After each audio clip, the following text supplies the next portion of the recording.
नमस्कार दोस्तों, निरपेक्षवाद में आपका स्वागत है।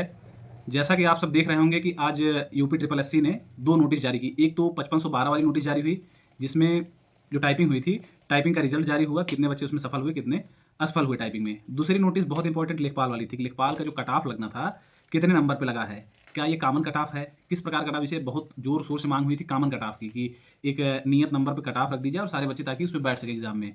और देखा जाए तो एक प्रकार से कट ऑफ बहुत ही मतलब जितना छात्र माँग रहे हैं तो उसी के हिसाब से कट ऑफ जारी किया गया है।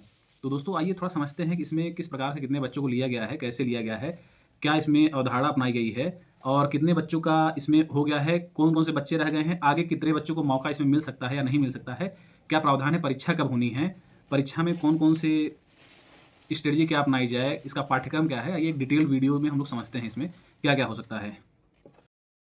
जैसा कि आप सब ये नोटिस देख रहे हैं, इसमें दिख रही है कि जो अनारक्षित है, जो जनरल कट ऑफ है, वो 55 गया है, ठीक है? उसके बाद जो अनुसूचित जाति है, उनका 55.12 गया है। अन्य पिछड़ा वर्ग ईडब्ल्यूएस उनका भी, अन्य पिछड़ा वर्ग का भी और ईडब्ल्यूएस का भी। केवल एसटी का जो ट्राइबल्स हैं, उनका गया है 47.50, ठीक है? थोड़ा हम ठीक है। उसके बाद देखो जो स्वतंत्रता संग्राम सेनानी आश्रित हैं, उनका गया है 38.63, बाकी उसके हिसाब से कम ज़्यादा कट ऑफ है। उत्कृष्ट खिलाड़ियों हेतु गया है 01.01, तो जो कट ऑफ लोग एक्सपेक्टेड कर रहे थे कि 60 के ऊपर रहनी है, वो 60 के नीचे है। 55 एक कॉमन कट ऑफ जैसा ही लगभग हो गया है। लोग माँग कर रहे थे कॉमन कट ऑफ लगभग 50 मार्क्स के आस-पास रहे, लेकिन 50 मार्क्स संभव नहीं था क्योंकि उसमें बहुत सारे कानूनी दाँव-पेच थे। फिर क्विट कराने का कोई अर्थ नहीं रह जाता। या फिर हो सकता है अगली बार कोई नियमावली में चेंज हो, उसके बाद कॉमन कट ऑफ जैसी बातें हो जाएँ, जैसे सीटेट और यूपीटेट में होता है कि 60% अनारक्षित के लिए और 55% जो आरक्षित वर्ग है ओबीसी, एससी, एसटी के लिए। तो उस प्रकार से जो है देखना पड़ेगा कि अगली बार क्या होता है। बाकी इस बार जो है ये आ गया है। बाकी आगे के लिए क्या है कि लोग बातें करेंगे कि हम इतना करवा देंगे, उतना करवा देंगे। बहुत मुश्किल है, जिन भी भाइयों का 55 से कम नंबर आया है, वो आगे की तैयारी करें। बहुत मुश्किल है कि इस बार अब कुछ फेर-बदल हो, क्योंकि ये जो वैकेंसी है आयोग के लिए बहुत ज़रूरी है। उसको बहुत जल्दी इसका निस्तारण करके इसको कुल मिला-जुला के फाइनल करने के मूड में, क्योंकि ऊपर से दबाव है प्रशासन स्तर से। ठीक है, आगे देखते हैं। इसका जो सिलेबस है दोस्तों, उस पे हम लोग अगर बात करें, तो सिलेबस देखिए, बहुत डिटेल सिलेबस जब फॉर्म भरा जा रहा था तो उसी समय आ गया था, लिखित परीक्षा हेतु परीक्षा योजना और पाठ्यक्रम। तो ये दोस्तों कुल कितने नंबर का हो, कुछ 100 नंबर का एग्ज़ाम होना है लिखित वाला।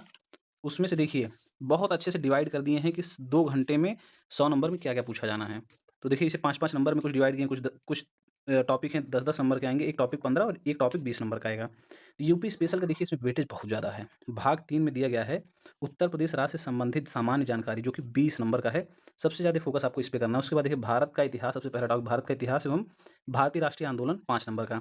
भारतीय राज्य व्यवस्था में भारतीय संविधान कितने नंबर का? 5 नंबर का। भारत एवं विश्व का भूगोल 5 नंबर का। भारतीय अर्थव्यवस्था एवं सामाजिक विकास 5 ही सारे। जो ग्रामीण विकास पहले ज़्यादा नंबर का आता था, वो मात्र 5 नंबर में सिमट के रह गया है। ठीक है? राष्ट्रीय और अंतर्राष्ट्रीय महत्व की जो करंट अफ़ेयर है, वो भी 5 नंबर का है। Science and technology 5 number. अब देखिए जो वेटेज बढ़ा है पर्यावरण, पारिस्थितिकी एवं आपदा प्रबंधन, ये है 10 मार्क्स का। ठीक है?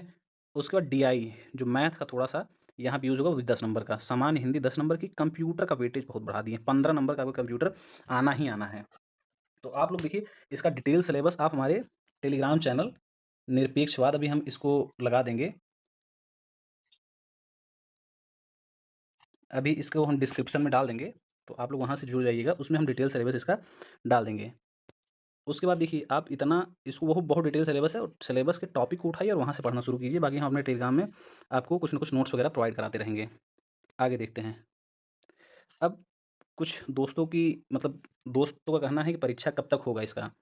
तो दोस्तों अगर हम बात करें परीक्षा की, तो परीक्षा की जो संभावित तिथि है, परीक्षा की संभावित तिथि तिथि तो बताना कठिन है, लेकिन एक संभावित डेट ये है कि अप्रैल अप्रैल का लास्ट वीक जो होगा, लास्ट वीक का संडे, लास्ट वीक का हम एसयूएन लिख दे रहे हैं संडे, या फिर मई के जो फर्स्ट वीक होगा, फर्स्ट वीक का संडे, इन्हीं 2 में से होने की सबसे प्रबल संभावना है।